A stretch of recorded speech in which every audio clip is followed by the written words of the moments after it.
Hello, my dear students. Welcome back to my YouTube channel. Today, we are going to revise the very important topic that is subject verb agreement. Okay, so in this video, we shall revise all the rules how to identify the subject in tricky situations, and along with that, we shall learn how to choose verb according to the subject. Okay, so let's start today's video. Dear students, subject verb agreement जैसा कि आपको पता ही है, examination point of view से और किसी भी competitive exam के लिए बहुत ही इंपॉर्टेंट टॉपिक है. ओके, बहुत से क्वेश्चंस जो हैं वो इस टॉपिक से सेट किए जाते हैं. मैंने इस टॉपिक से रिलेटेड पहले भी 3 वीडियोस अपलोड की हैं, जिसमें एक वीडियो में मैंने आपको जनरल रूल बताया है और स्टेप्स बताए हैं कि हमें करना क्या होता है. दूसरी 2 वीडियोस में मैंने आपको रूल्स बताए हैं how to identify subject in tricky situations. अगर आपने वो वीडियोस नहीं देखी हैं तो आप पहले वो चैनल पे जाके पहले वो वीडियोस देख लीजिए ताकि आपको ये इजीली समझ आ जाए. ओके, सो इस वीडियो में हम उन्हीं रूल्स की हेल्प से सीखेंगे कि सब्जेक्ट वर्ब एग्रीमेंट में हमें करना क्या होता है. तो उससे पहले थोड़ा सा मैं आपको बता देती हूँ कि जनरल रूल क्या है. General rule is singular subjects take singular verb and plural subjects take plural verb. ठीक है, that is the general rule. Next क्या है, हमें क्या करना होता है, कितने स्टेप्स हमें चलना होता है. हमें 3 स्टेप्स चलना होता है. फर्स्ट हम क्या करते हैं, सब्जेक्ट को आइडेंटिफाई करते हैं. फिर सेकंड क्या करते हैं, उसको देखते हैं सिंगुलर है या प्लूरल है. थर्ड हम क्या करते हैं, अगर सब्जेक्ट सिंगुलर है तो वर्ब सिंगुलर, प्लूरल है तो प्लूरल. इसके अलावा मैंने उन वीडियोस में आपको ये भी बताया कि कौन सी वर्ब्स जो हैं वो सिंगुलर होती हैं और कौन सी वर्ब्स जो हैं वो प्लूरल होती हैं. ठीक है, तो अभी इस वीडियो में हम इन्हीं रूल्स को रिवाइज करेंगे. फर्स्ट ऑफ ऑल आप क्या करेंगे, जब भी आपके सामने एक क्वेश्चन होगा आप उस क्वेश्चन को ध्यान से रीड कीजिए. देखिए जैसे ये क्वेश्चन है, littering littering our roads dash, यहाँ पे आपको ब्लैंक मिलेगा. Never acceptable. Okay, littering our roads dash never acceptable. तो सबसे पहला स्टेप आपको क्या करना है, आपको सब्जेक्ट को आइडेंटिफाई करना है. और आपने देखा कि सब्जेक्ट क्या है, लिटरिंग है. ठीक है, अब आप रिमाइंड कीजिए रूल नंबर 11. रूल नंबर 11 में मैंने आपको क्या बताया था कि अगर एक सेंटेंस स्टार्ट होता है आईएनजी से या फिर टू प्लस फर्स्ट फॉर्म से, है ना, तो वहां पे सब्जेक्ट क्या होता है, सिंगुलर. अब आपने देखा कि सब्जेक्ट लिटरिंग है और ये सिंगुलर है, तो यहाँ पे इज और आर में से क्या आएगा. ऑब्वियस सी बात है, जब सिंगुलर सब्जेक्ट है तो सिंगुलर ही वर्ब आएगी और इज जो है वो सिंगुलर वर्ब है, तो यहाँ पे क्या आ गया, इज. ठीक है, तो इस वे में आपको जो है सॉल्व करना है. आपको 3 स्टेप्स चलना है. First of all identify the subject, then check if the subject is singular और plural, and third one is choose the verb according to the subject. Okay, next पे चलते हैं. देखिए नेक्स्ट लाइन क्या है, हीप्स ऑफ गार्बेज डैश, यहां पे आपको डैश मिलेगा, लाइंग हेयर एंड देयर. अब देखिए, आप फिर से देखिए कि बात किसकी हो रही है, हीप्स ऑफ गार्बेज. ठीक है, हीप्स ऑफ गार्बेज. अब देखिए यहाँ पे garbage is not the subject but heaps of garbage that is the subject ना. हीप्स मतलब ढेर, कूड़े के ढेर, कचरे के ढेर, बहुत सारे. दैट मीन्स हीप्स क्या हो गया, ये प्लूरल. अब आपने पहला काम किया, सब्जेक्ट आइडेंटिफाई किया, that is heaps of garbage. Then आपने आइडेंटिफाई किया whether the subject is singular और plural, it is plural. Now the option is keep. आपको 4 ऑप्शन ऐसे मिल जाएंगे या आपको फॉर्म मिल जाएगी ब्रैकेट में, आपको खुद से फिल करना होगा. आपके पास 4 ऑप्शंस होंगे, जैसे कीप्स, कीप्स और कीप, या फिर कीपिंग, या फिर थर्ड फॉर्म हो सकती है केप्ट. अब आपको देखना है इन चारों में से क्या आएगा. सो इजी सा कॉन्सेप्ट है बिल्कुल. Heaps of garbage that is plural subject and plural subjects take plural verbs and first form is the plural verb. Okay, ये जो है ये सिंगुलर वर्ब है. ये आप मेरी उस वीडियो में जाके देख सकते हैं, फर्स्ट वीडियो जो थी कि कैसे आइडेंटिफाई करना है आपको वर्ब्स को, सिंगुलर होंगी या प्लूरल होंगी. तो यहाँ पर क्या आएगा, कीप. ओके, आप देख सकते हैं keep is the correct answer. Now the next one, now see the third one. देखिए ये सेंटेंस है, neither the officials nor the workers dash.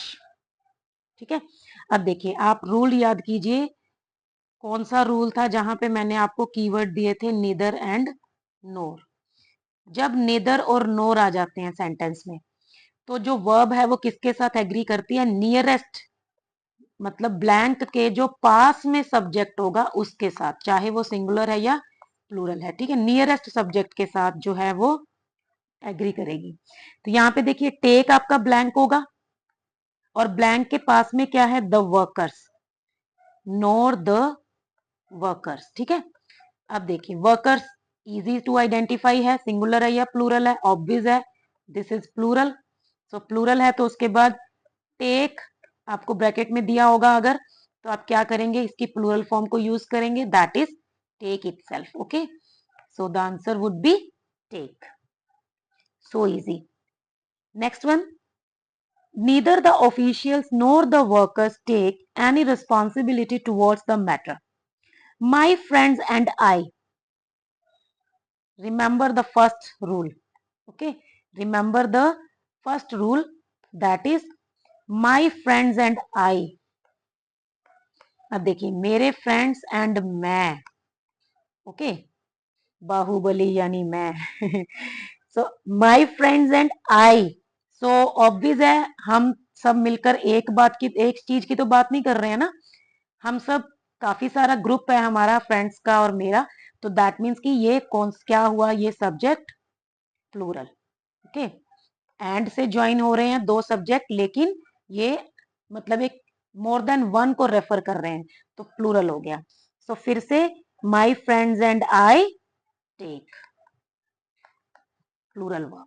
Okay, see the next one, my friends and I take up a cleanliness drive every now and then, effort effort of 1 or 2 days, effort, this is not the efforts।